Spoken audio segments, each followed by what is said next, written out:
Hello everyone, तो कैसे हैं आप लोग। मैं हूं क्रिश शर्मा और आप देख रहे हैं मेरा यूट्यूब चैनल। स्वागत है आप सभी लोगों का इस चैनल पे। तो आज है लेबर डे और इंडिया में भी और वर्ल्ड लेबर डे है, तो ओबियसली पोलैंड में भी लेबर डे है, तो इसकी है छुट्टी। तो अभी मैं आया हूं विस्ला रिवर, जो भी आप प्रोनाउंस करना चाहते हो। तो यहाँ पे मैं बैठा हूँ।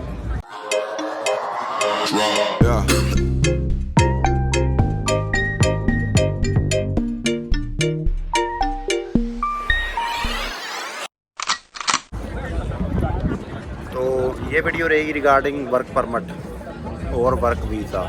वर्क परमिट और वीज़ा में थोड़ा अंतर है। वर्क परमिट क्या होता है, अगर आपको वर्क परमिट मिलेगा तभी आप अप्लाई कर सकते हो पोलैंड में वीज़ा के लिए।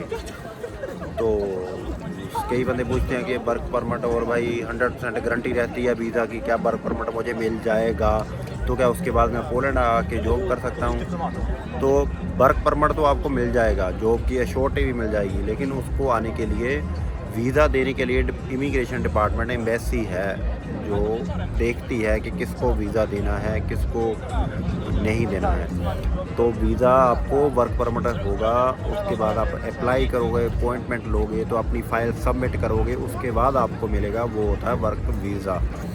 तो वर्क वीज़ा आपको मिल गया, वो मल्टीपल होता है, मतलब कई बार आप आ सकते हो, जा सकते हो, पोलैंड लीव कर सकते हो, एंटर कर सकते हो, नो प्रॉब्लम। कहीं से भी किसी भी शेंगन कंट्री से आप वापस आ सकते हो, जा सकते हो। लेकिन जो वर्क परमिट है उसको लेने के लिए कितना टाइम लगता है, कैसे मिलता है, ये भी मैं आपको बता दूं। तो वर्क परमिट लेने के लिए कुछ नहीं है, आप ऑनलाइन कोई भी किसी कंपनी में अगर आप स्किल्ड हो तो उस पर आप अप्लाई करो। अगर वो आपको रखती है आपका रेज्यूम देख के, या आपकी जो भी नॉलेज है, आपका इंटरव्यू लेती है या कुछ भी है, स्किल्ड जॉब पे हो तो आपको मिल जाएगा। लेकिन अदरवाइज़ आप ब्लू कलर जॉब कर रहे हो किसी भी और कंट्री में, चाहे इंडिया में हो चाहे गल्फ़ कंट्री में हो, तो आपको वो पेड मिलेगा। तो पेड लेने के लिए तो आपको ओबियसली किसी एजेंट हो गया, कोई बंदा हो गया, उसको आपको कांटेक्ट करना पड़ेगा कि मैं इस टाइप से, मैं यहाँ पे हूँ, ये मेरा ये सीवी है, तो मुझे वर्क परमिट चाहिए। तो वो पेड होता है, तो उसकी थोड़ी सी फ़ीस होती है स्टार्टिंग में। तो वो जब आपको मिल जाएगा, वो उसको टाइम लगता है 3 से 4 महीने। सबसे पहले जब आप ट्राई करते हो अपना डॉक्यूमेंट क्या होता है, सिर्फ एक पासपोर्ट होता है। पासपोर्ट को फुल स्कैन करके, like front photo, back side photo, और उसके साथ अगर कोई भी आपकी स्टैंप लगी हो पासपोर्ट पे तो उसको आप दे सकते हो, मतलब वो भी रिक्वायर्ड है। अगर आपकी स्टैंप लगी हो, अगर फ्रेश है तो सिर्फ front page and back page, तो वो दे दोगे। और साथ में आपका सीवी दे दोगे, और 2 चीज़ें आपकी कंपलसरी है, ये दे दोगे। तो उसके बाद आपको विद इन 3 to 4 मंथ, वैसे 45 to 90 डेज़ वर्किंग डेज़ होता है, लाइक यहाँ पे छुट्टियाँ बहुत होती हैं। तो वर्क परमिट मिलने के बाद नेक्स्ट प्रोसेस होता है कि आपको वर्क परमिट आ गया है, तो उसके साथ 3-4 डॉक्यूमेंट होते हैं जो मेनली होते हैं। साथ में अकोमोडेशन लेटर होता है, तो उसके साथ गारंटी लेटर होता है, तो KRS रिपोर्ट, KRS मतलब टैक्स रिपोर्ट होती है, कंपनी रजिस्टर्ड होगी पोलैंड में जो भी, ओबियसली वही आपको प्रोवाइड करवा सकेगी वर्क परमिट। अदरवाइज़ कोई जैसे जो रजिस्टर्ड नहीं है तो वो कैसे आपको पोलैंड का वर्क परमिट प्रोवाइड करवाएगी। तो ये 4 डॉक्यूमेंट हो गए। तो ये 4-5 डॉक्यूमेंट जो भी है आपको मिलेंगे इंडिया में, तो वो आपके पास आ जाएंगे। तो उसके बाद ही आप अपॉइंटमेंट के लिए अप्लाई करो।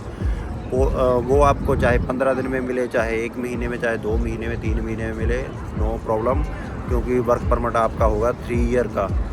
जो सीजनल वर्क परमिट होता है वो 9 मंथ का होता है। लेकिन आप मेरे हिसाब से मैं रिकमेंड नहीं करूँगा कि आप सीजनल करवाओ, क्योंकि अपॉइंटमेंट चाहे आप गल्फ़ कंट्रीज़ में हो चाहे आप हो इंडिया में, तो भाई 9 मंथ तो कब निकल गया आपको पता भी नहीं चलेगा। तो इसलिए आप 3 ईयर का ही वर्क परमिट अप्लाई करवाओ, ताकि अगर 1 साल तक भी आपकी अपॉइंटमेंट नहीं मिली, कम से कम आप अप्लाई करने योग्य तो रहेंगे।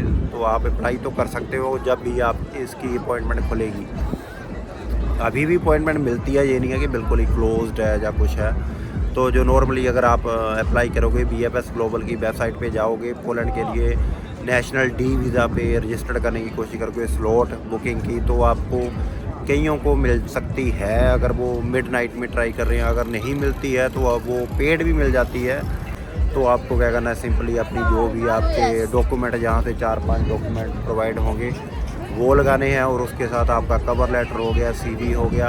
CV बनाना अगर तो आपका एजेंट होगा, वो खुद ऐसे ही बनाएगा जो कि आपको वर्क परमिट मिला है उसके अकॉर्डिंग।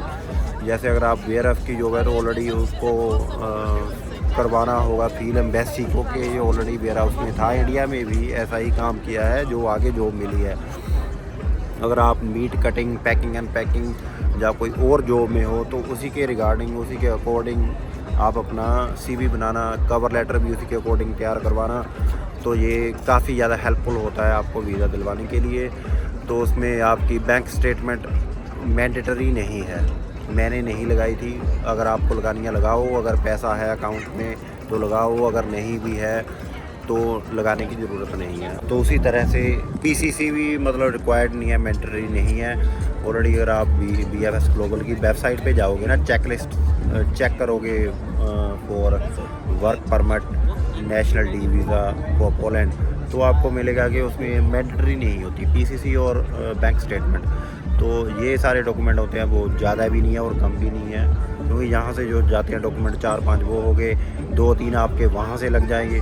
तो बस उसको लेके जिस दिन आपको अपॉइंटमेंट मिल गई उसको सबमिशन करवाओ, उसके 15 दिन बाद आपको रिज़ल्ट मिल जाएगा। चाहे आपका नेगेटिव डिसीजन है चाहे पॉजिटिव है, वो डिसीजन रहता है एम्बेसी पे। तो वर्क परमिट का ये सिर्फ यही मैं बोलता हूँ कि वर्क परमिट कैसा होना चाहिए, मैं पहले ही बोलता हूँ। देखो यहाँ पे जो डायरेक्ट कंपनी से लेना पड़ता है वो थोड़ा होता है कॉस्टली। अगर आपको किसी एजेंसी का मिल जाए, कम से कम वो एजेंसी ऐसी हो जिसके पास ऑलरेडी काम हो, लाइक उसके कॉन्ट्रैक्ट हो, लाइक किसी बड़ी कंपनी में, जिलांतो में, अमेजोन में हो, चाहे वो कोई भी जहाँ पे फैक्ट्री हो, जो है वेयर हाउस हो, चाहे बड़ा DPD के हों, कॉन्ट्रैक्ट हो उनके पास मैन पावर प्रोवाइड करवाने के लिए। तो बस यही देखना होता है। उसमें कोई वैसी रिप्यूटेड वैसी बोल रहा हूँ एजेंसी, अगर रिप्यूटेड एजेंसी हो तो उसके पास भी आप करवा सकते हो, नो प्रॉब्लम। तो उसमें भी मुझे भी एक्चुअली एक एजेंसी से ही वीज़ा मिला था, एजेंसी से वर्क परमिट लिया था, उसके बाद सबमिशन की फ़ाइल की, तो उसी से ही मुझे वीज़ा प्राप्त हुआ है। अगर कोई पुरानी एजेंसी भी है ना तो भी कोई दिक्कत नहीं है, उस पर भी वीज़ा मिलता है। तो ये तो हो गया इंडिया से। और अगर गल्फ़ कंट्री से है तो उनका क्या लगता है, बस यही है जो जहाँ से वर्क परमिट के डॉक्यूमेंट जाएंगे, एक तो वो हो गया, और साथ में क्या होता है एक NOC लेटर कंपल्सरी है भाई। NOC या तो आप कंपनी से खुद से ले लो, गल्फ़ कंट्री किसी में भी हो, चाहे सऊदी में हो, चाहे दुबई में हो, ओमान, कतर, कुवैत, जो भी कहाँ पे भी हो आप, दोहा, जो भी हो, वहाँ से आपको NOC लेटर चाहिए आपकी कंपनी का, और वहाँ का ID, वहाँ की कंपनी की जो सैलरी स्टेटमेंट होगी, ये थोड़े डॉक्यूमेंट होते हैं, बैंक स्टेटमेंट होगी है। तो ये थोड़े 3-4 डॉक्यूमेंट हैं, इतने वो भी नहीं है कि हार्ड होंगे। तो Dubai, Qatar, Kuwait, Oman, like gulf country से अगर आपको अपॉइंटमेंट चाहिए तो वहाँ पे डायरेक्टली एम्बेसी में ड्रॉ सिस्टम है, और इंडिया से चाहिए तो वहाँ पे थोड़ा BFS ग्लोबल है, नेपाल से चाहिए, बांग्लादेश से, सबसे मतलब BFS है वहाँ पे, BFS में ही आपकी फ़ाइल सबमिशन होगी। तो इसमें इंटरव्यू कईयों का होता है, लेकिन वो रेयर होता है, लेकिन मोस्टली इंटरव्यू नहीं होता अगर आप BFS में अपनी फ़ाइल सबमिशन करवा रहे हो। तो बस BFS में फ़ाइल दो, आपकी वीज़ा का डिसीजन आ जाएगा। मिल गया तो आओ जहाँ पे जॉब करने का कितना सैलरी मिल जाता है, क्या है वो आपके वर्क परमिट में मेंशन होगा। बेसिकली जो सैलरी है वो 20 से लेके 22.40 ग्रोशे, मतलब 22 PLN जलोटी चलता है, जहाँ पे यूरो नहीं चलता। तो जलोटी को आप खुद ही ऑनलाइन देख लेना गूगल पे कितना रेट चल रहा है, तो वो उस हिसाब से वही सैलरी होती है पर आवर। बाकी आप 200 घंटे काम करो, महीने में 300 घंटे काम करो, तो वो उसी के अकॉर्डिंग रहेगी, जितना आप काम करोगे उतनी ही सैलरी आपको मिलेगी। बाकी ठीक है, मिलते हैं फिर। वीडियो काफ़ी लंबी हो जाती है, फिर आप देखते नहीं हो, तो बाय बाय, ओके बाय।